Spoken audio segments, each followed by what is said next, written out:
not as much as this, I bet. Let's come back after you finish lunch. Even HB wouldn't guess we've been up here. She always checks the broom shed, but she never thinks of looking on the roof. Not usually, no. No. Except, of course, when I see 4 pairs of boots looking as though they've fallen from the sky, and I hear a sound quite unlike a choir of angels. Oh, please. I don't know how many times I've told you about those things. Which class are you supposed to be in? Chanting.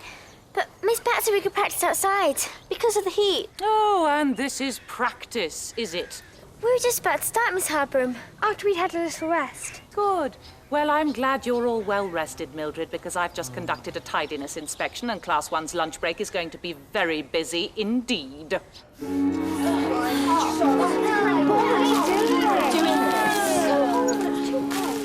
don't know why we have to do this. It isn't our mess. Well, I didn't write the stuff in my own locker. Are you saying I did?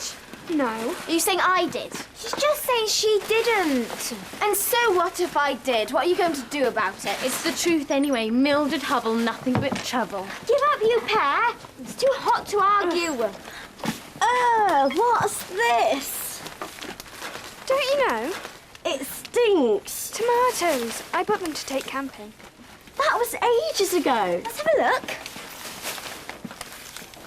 Oh, they're all stuck together in a big blob. It's all mouldy and slimy. And furry. It's moving. It's alive. Chuck it over here. Let me see. Salad days. I do like to see the girls playing out in the sunshine. Summer days drifting away, but oh, those summer nights. How's that feel? Wonderful. Oh, yes, soft breezes, the sweet song of the The skylark. delicious taste of roses. You're perfectly able, you know, Miss Dish. Yes, I know, Miss Bat. It's just that I prefer them in a vase. Where they belong, in the same way that pupils belong in the classroom and not on the broom shed roof. I sent them outside, Miss Hardbroom, to listen to the sounds of the summer. Everything in nature chanting together in harmony. Oh, the buzzing of the bees and the sycamore trees. There are no sycamore trees out there, Miss Bat, and there's precious little harmony either. It's all lax and flabby.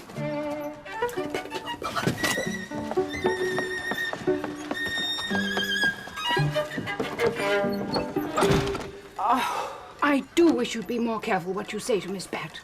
She could be in there for months. Open! Well, what is it, Ethel? There's a fight going on, Miss Cackle, in the corridor. Who? Mildred Hubble. She just went crazy and started attacking Drusilla. You're gonna pay for this!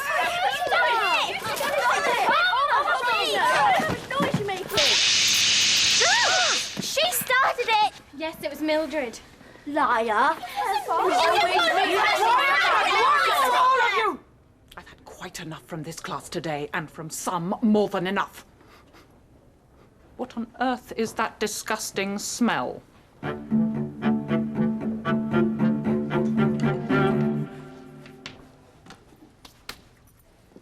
When you've finished with "I must not store putrefying salad in my locker," Mildred, you can start on 200 lines. "I must be more careful how I dispose of my disgustingly mouldy leftovers."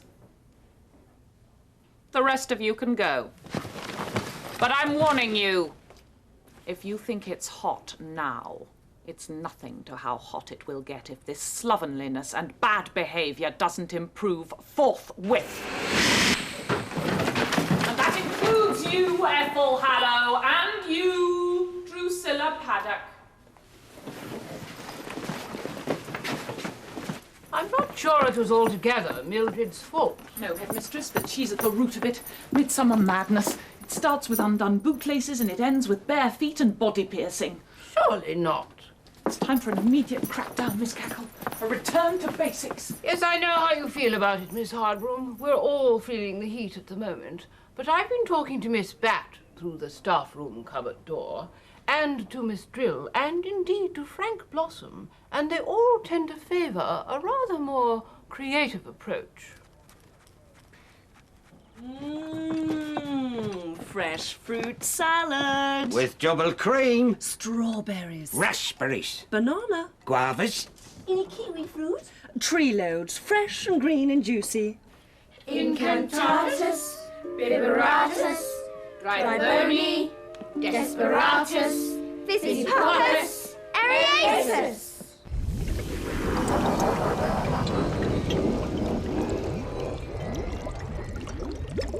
Wow! Extreme. A little too loud, perhaps, on the last line, Mildred. Can we drink them, Miss Cackle? Go ahead. Oh, Miss. Thank you. It's the scrummiest taste I've ever tasted. Yes. It's like drinking flowers. Lax and flabby indeed. I'm sure she didn't mean what you thought she meant. Those girls will never be energized by chastising them. Nobody energized me that way. No. They need to be inspired by natural vibrations, by some cream, I think, Mr. Blossom. By the sweet celestial harmonies of the soul. Thank you. It's magic. I used to get very thirsty as a child. I used to dream I had a big tank of lemonade over my bed and a sort of tube I could just pop into my mouth. Oh, yes. Let's magic us one. Magic must not be used for... Selfish or trivial ends. How come you let us magic these drinks then, Miss Cackle? It's just a little something for teaching purposes. And the heat does seem to have a dreadful effect on you all. Just makes you want to flop, Miss. Yes, I've noticed, Enid. Can we take off our ties, Miss? You may loosen them and undo your top buttons. Can we magic a breeze, Miss? For teaching purposes. You saw what happened to your drink, Mildred. Beware of the Dr. Foster effect. What's that, miss? Dr. Foster went to Gloucester in a shower of rain. Stepped in a puddle right up to his middle and never went there again. So they say. But how did a mere shower of rain create a waist-high puddle? He was a wizard. He tried to magic the rain away. It turned into a pond and he fell in. You're absolutely right, Mildred. Don't look so stunned, girls. Magic can often make matters worse. In fact, the project I'm going to set you now involves no magic whatsoever. I want all of you working harmoniously together in complete cooperation to try and recreate, by natural means only, the delicious drink which you have just enjoyed.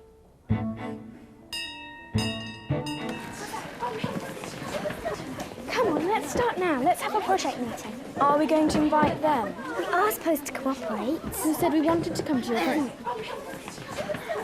Of course we'd love to come to your meeting, Mildred. Great, come on.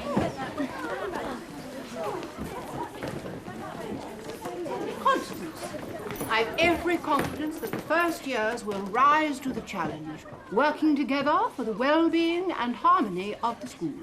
That would be a change. Which is what we are striving for, is it not? I'd like you and Miss Bat. Oh, Headmistress, I know she's a little eccentric, but her heart's in the right place.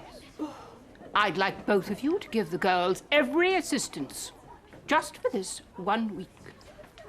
For the well-being and harmony of the school. Yes, Miss Hardbroom.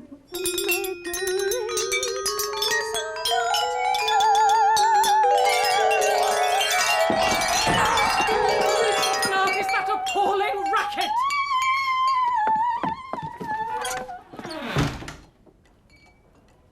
We want to make a drink. A fizzy drink. Limonada? Pop? By a can? That's what I said. No, a special kind. One like Miss Cackle's magic pop. No magic allowed below stairs. They're so out. There won't be any. We just want it to taste the same. It's so delicious, it makes you feel...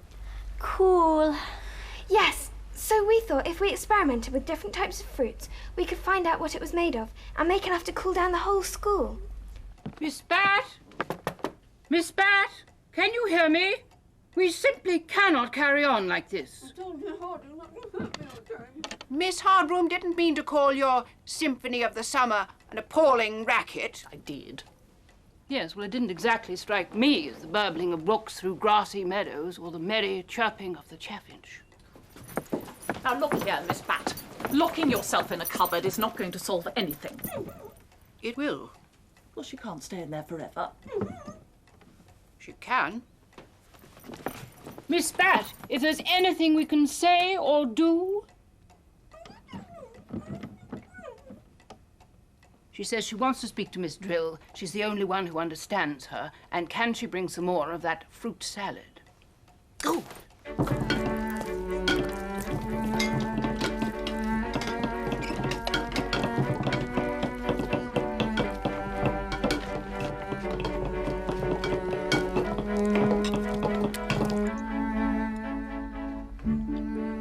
Well? No.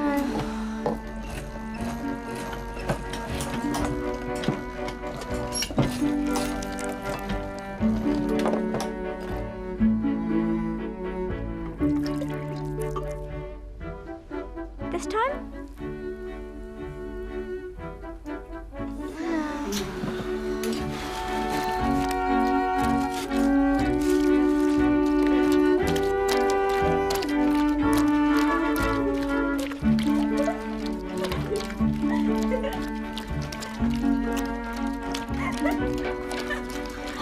It must be right this time. Okay, go then. Okay. Maybe I should have washed my feet. It's not feet, it's the Parmesan cheese Ethel put in. Well, you said to try everything. You have tried everything. I don't know what else it can be. No, it tasted like sunshine. Like flowers. Like sipping the smell of summer. I know, Maud. There, who's going to help me clean up this mess, eh? Franco? Franco? Miss Bat feels she is not treated with the proper respect due to a senior member of staff. Well, if she constantly locks herself in a cupboard and expects us to say pretty please, sausages, turn round 3 times, touch green and bring her a bowl of fruit salad before she deigns to come out, what else does she expect? No. Miss Bat would like Miss Hardbroom to appreciate that some of us have feelings and that chanting is an artistic subject which requires a teacher of delicate sensitivities. Oh, and does it also require a teacher with the habit of licking sticky lollies and leaving them on staff room armchairs and letting girls go wandering off during lessons and eating bunches of flowers and thumping out the school song on the harmonium like a bat out of... Mildred Hubble, how dare you come into the staff room without knocking? There is absolutely no excuse. The door was open. What is it you wanted, girls? Some help with that project, Miss Cackle. What was it Miss Harbroom said about Miss Bat eating flowers? As I walked out one midsummer morning, as I walked out one midsummer day, oh, the sights and sounds and sweet smells of summertime. Doesn't it fill you with delight, girls? Come on, no dawdling and no sour faces. This is a complete waste of time. Gather round, girls, gather round in a ring. Mildred here wants to know if you can make a drink out of flowers. And the answer is... may we? Off you go, girls, off you go. Harmony and cooperation.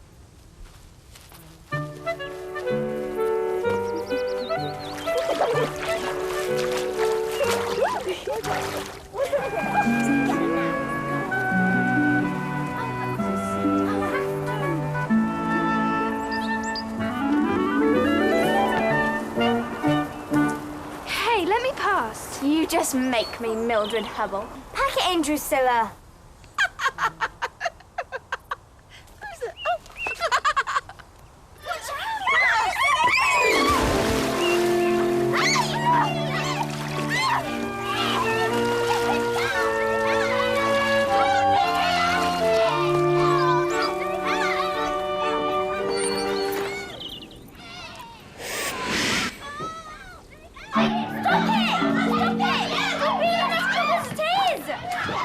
Certainly will. She's pretty bird, she sings as she flies. She brings us good tidings, she tells us no lies. She sucks the pretty flowers to keep her boys clear. And the more she sings, cuckoo, cuckoo, The summer is near, oh dear.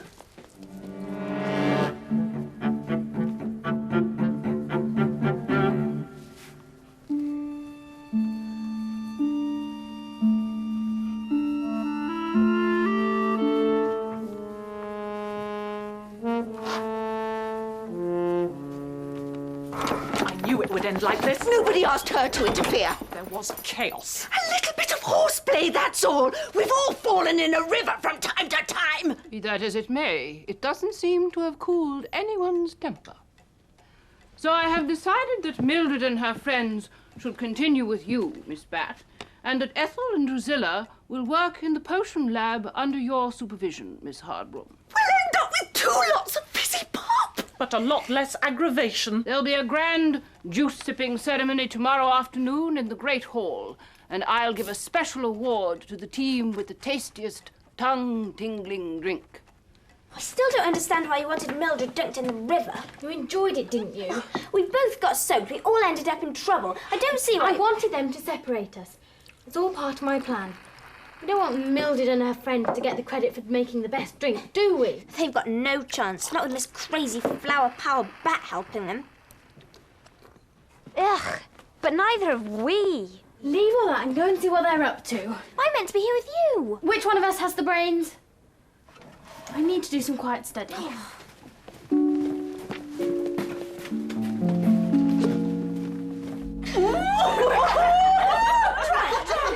Thank you for picking the flowers, Miss Bat. Oh, that's brilliant. Yes! More. What do you think? That's it, all right. The taste of summer. You take 1.5 pounds of flour, pour it into the cauldron and leave for 24 hours. Non toccate. You were right, Miss Bat. It was flowers all along. There are flowers you can eat and flowers you can drink, like elderflower. What should we call this then? Younger flower. Younger flower cordial. Bottle it and drink it. Not until tomorrow afternoon. It needs to be fizzy. No worries. We mix con acqua minerale, fizzy water.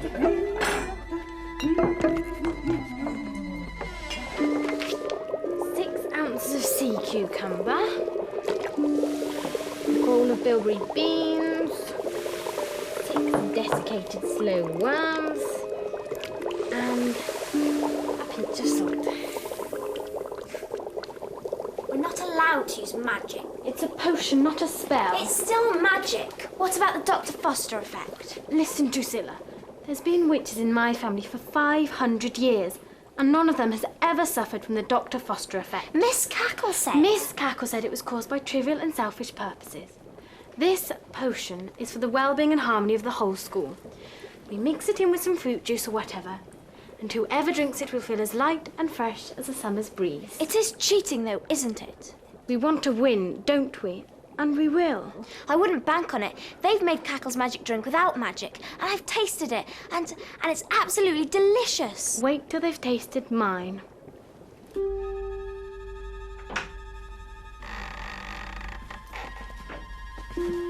There it is. Younger flower cordial. The taste of the smell of summer. You should try a sip. It's really tongue-tingling. It'll be even more tongue-tingling when we finish. Just the job. What is it? Extra red hot chili pepper sauce.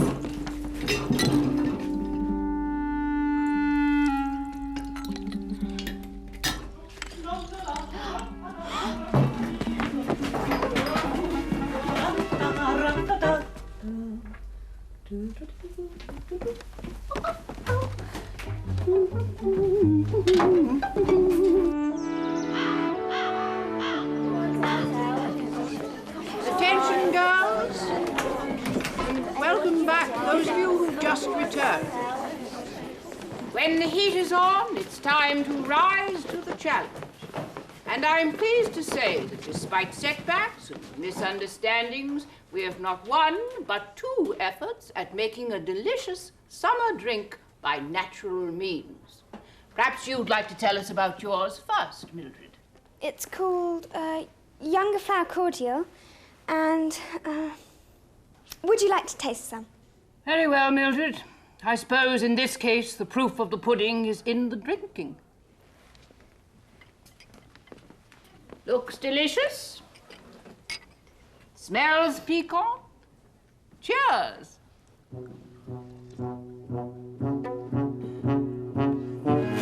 Oh! Mildred! I'm sorry, Miss Cackle. I should think you are. I don't understand. It was delicious when we tried it, wasn't it, Miss Bat? Would you like to try ours now, Miss Cackle? It's called Summer Breeze, and it'll make you feel as cool as cucumber and as light as air. That sounds like a very good idea, Ethel. Let's have some right away.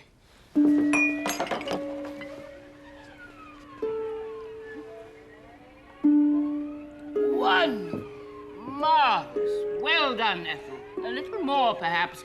I can still taste the hot pepper in the back of my throat.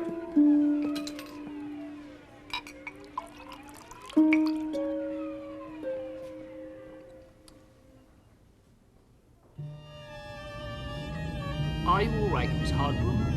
Not altogether, Miss Cackle. It's a potion! Do something, Ethel! I can't! They went through the roof! They're coming back down!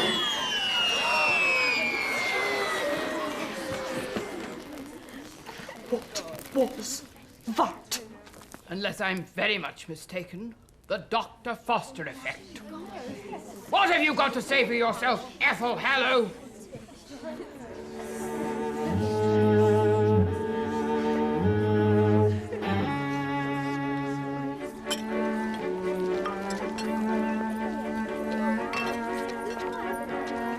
You know, Miss Bat, it really is quite like the taste of flowers. It's lucky we made plenty. Come along, you two. You haven't paid for all your crimes yet. Keep peddling. You know, Miss Hardroom, I never realized just how far-reaching the Dr. Foster effect was. Nor I, Miss Cackle, nor I.